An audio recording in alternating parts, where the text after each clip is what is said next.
First of all, I'd like to thank all of you for coming to the press conference.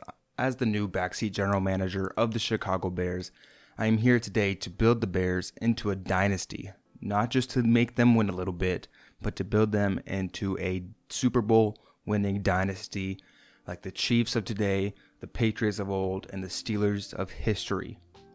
So, as the new general manager of the Chicago Bears, the NFL offseason starts with the free agency, and before the free agency starts, we have a couple of cap moves to make in order to create more moves for those free agents.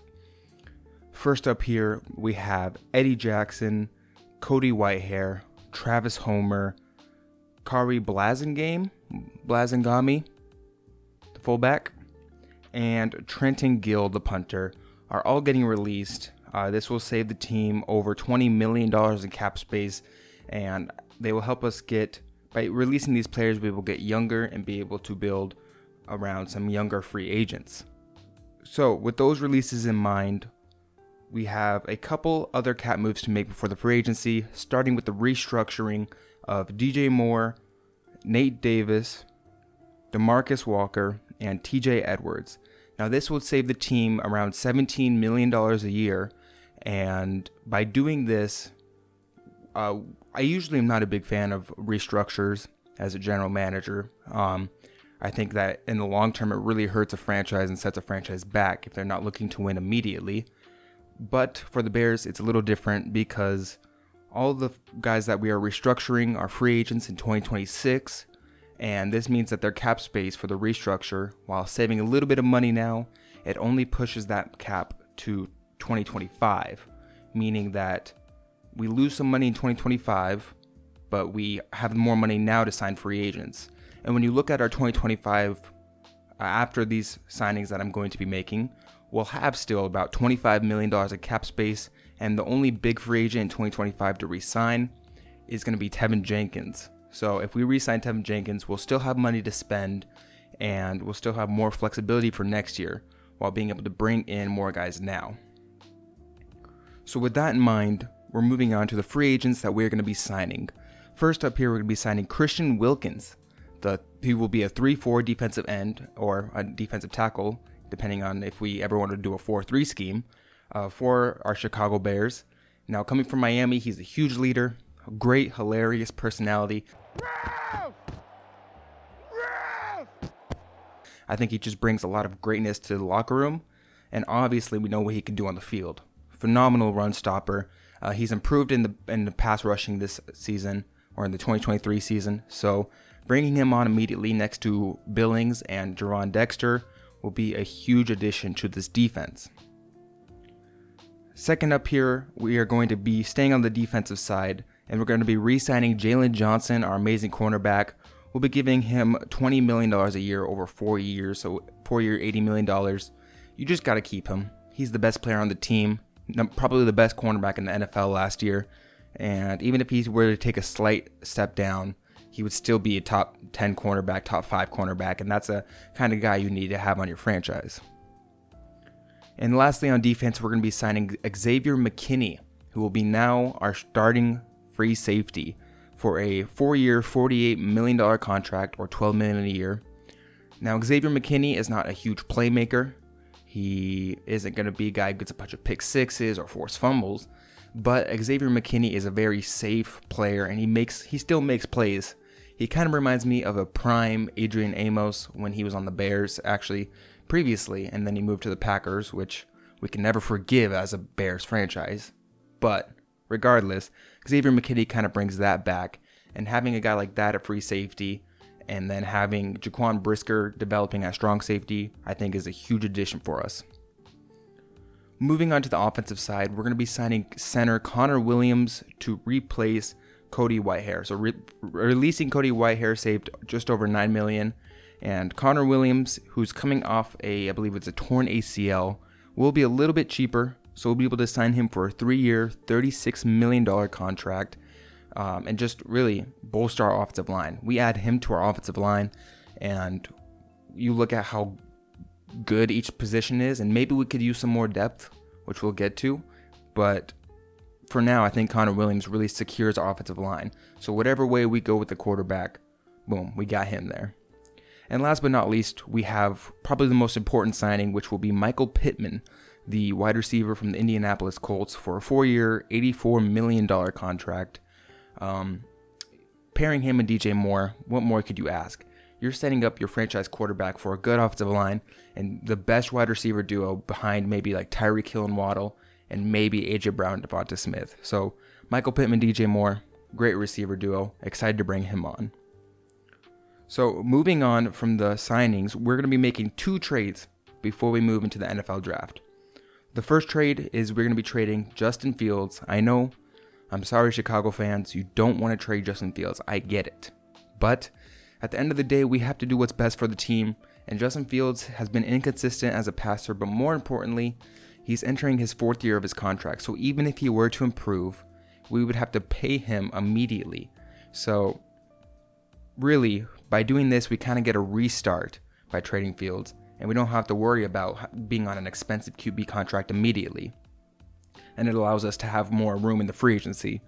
So we're trading Justin Fields to the Atlanta Falcons, actually, for picks 2.43, or the 43rd pick in the draft, and 6.198.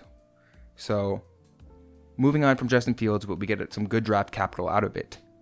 And secondly, this is going to be a massive trade. We're trading the number 1 pick in the draft to the Washington Commanders, who have shown a lot of interest in trading for the number 1 pick. And we're trading that for the number 2 pick in the draft, the number 36 pick in the draft, and for a 2025 first round pick. So the Bears already have a 2nd round pick from the Panthers next year in 2025, and now we are also adding another first round pick from the Washington Commanders, who still might not even be great next year with Caleb, even if Caleb Williams is great. So we do that, we're prepared for 2025, and we have more picks in 2024. Let's move on to the draft. So with the 2nd pick in the NFL draft, the Chicago Bears are going to be selecting Drake May, the quarterback out of North Carolina. He's had some inconsistencies on film, but man, when he is on, he makes such crazy plays, and he's a playmaker with his feet. And man, some of his throws, some of his anticipated throws, some of his fake outs where he pump fakes out and then throws it to the guy heading out in the wheel route or something. There's a lot to like about Drake May, and I think that with the roster that we built on our offense, he will have the help that he needs to develop into that superstar quarterback that we're looking for. With the 9th pick in the draft this is our own, the second was from Commanders. So with the 9th pick in the draft, we will be selecting the edge rusher Laiatu Latu out of UCLA to play across from Montez Sweat. Now, Laiatu Latu is, to me, the best player in the draft.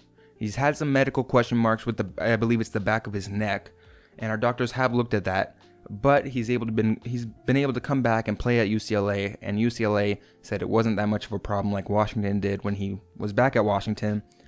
And so yeah, Laiatu Latu, he's not the strongest, not the best frame, and maybe not the most athletic out of, everyone in the draft, but he has the best hands. He's a hand technician. He has great pass rush moves, and it seems like almost every single rep he's winning. And we saw that in the Senior Bowl when Laiatu Latu destroyed in practice. So super excited to have him across from Montez Sweat and make an immediate impact for our defense. With the 36th pick in the draft, we will be selecting wide receiver Ladd McConkey out of Georgia.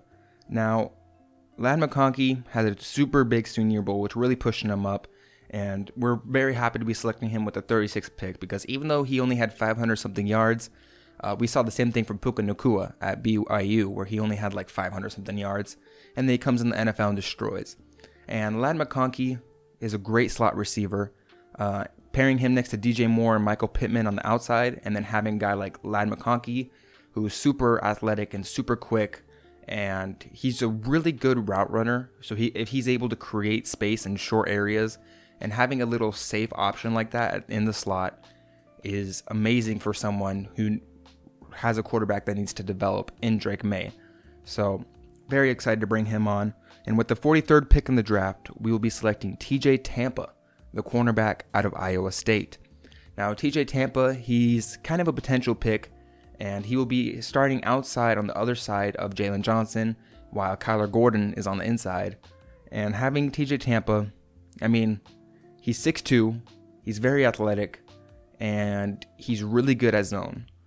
Our Chicago Bears last season, while we started off playing more cover 1 and cover 2 with cover 3, we kind of moved on from that, and towards the end of the season we saw more and more cover 3, which means that we need a cornerback who can be really good at zone coverage. And to me, that's TJ Tampa. There's a couple guys we looked at, DeJean, Quenya Mitchell, but those guys went in the first round. And TJ Tampa is someone who might not be the most twitchy athlete. So maybe his man-to-man, he might let up some plays, even though he looks solid in it. We really need a guy who's a playmaker in zone coverage. And to me, that's TJ Tampa. With the 75th pick in the draft, we are getting our running back in Blake Corum. Now, Blake Corum and Khalil Herbert will be a fantastic duo. I know Corum's a little short, but to me, his film is just phenomenal. And we saw that when he placed, I believe it's 7th in the Heisman in 2022, which is extremely good for a running back, nowadays at least. And not much to say about it. He's just a really good guy on film, and excited to bring him on as our starter. With the 110th pick in the draft, we will be selecting Malik Washington as a depth wide receiver from Virginia. Now this guy, he had a monstrous amount of yards, and most of that came from after the catch. So he may be a little smaller, so he may be in a slot receiver, but he's a guy who could just really catch the ball, gain a bunch of yards, and do what you need from a depth wide receiver who could develop into a great starter. With the 122nd pick in the NFL draft, we will be selecting Javon Foster, the left tackle out of Missouri. Now, Javon Foster isn't a perfect prospect, but he showed some really promising things on film. He had a good PFF grade against the SEC, and he's a really good depth piece for our offensive line, which is why I think just bring him on is a really good move for our depth. With the 142nd pick at the draft, we will be selecting another cornerback, this time by the name of Kamal Hadden. Now, Kamal Hadden is more of a guy who's good at zone and man, and maybe even better in man-to-man coverage. So if we ever decide to switch it up and use some more man-to-man, Kamal Hadden to me is someone who's actually a starting cornerback in the NFL, despite being a 5th round projection. And I just think he's a guy who can be great in man-to-man and be a Xavier Howard type of player for us. And then with the 198th pick in the draft, and our last pick in the draft that we got from Atlanta, we will be selecting Tory Taylor, the punter out of Iowa. If you remember, we lost Trenton Gill and we released him. And Tory Taylor, man, he is just such an accurate punter. Having a punter that can punt inside the 10 as often as he does, who has a really strong leg and just such great accuracy, the field of position that the opposing offenses will be in, it'll just be such a help for our defense, and it'll honestly give us such an advantage that isn't even spoken of. So super excited to have Tory Taylor, a guy who's just one of the best punters I've ever seen in college. So looking at the team after the draft and free agency, we will have quarterback Drake May, running back Blake Corum, wide receivers DJ Moore, Michael Pittman, and Ladd McConkey, tight end Cole Kmet. Our offensive line will consist of Braxton Jones, Nate Davis, Connor Williams, Tevin Jenkins, and Darnell Wright. Our edge rushers will be Montez Sweat and Leatu Latu. On the interior defensive line, we have Andrew Billings, Jervon Dexter, and Christian Wilkins. At linebacker, we have Tremaine Edmonds, TJ Edwards, and Jack Sanborn. And then cornerback, Jalen Johnson, TJ Tampa, Kyler Gordon. At safety, we have Xavier McKinney, Jaquan Brisker, and then our kicker and punter is Cairo Santos and Tory Taylor. And with our key backups being DeMarcus Walker, Tyreek Stevenson, and Malik Washington, to just name a few of them. I think this team is really good. Again, we're really set up for 2025, having multiple draft picks, 2 in the first next year, 2 in the second next year, and still some cap space to where we can bring back Tevin Jenkins and possibly do even more in the free agency. So this team is built for a dynasty, and I'm super excited to be the backseat general manager of the Chicago Bears. So thank you so much. Subscribe and like.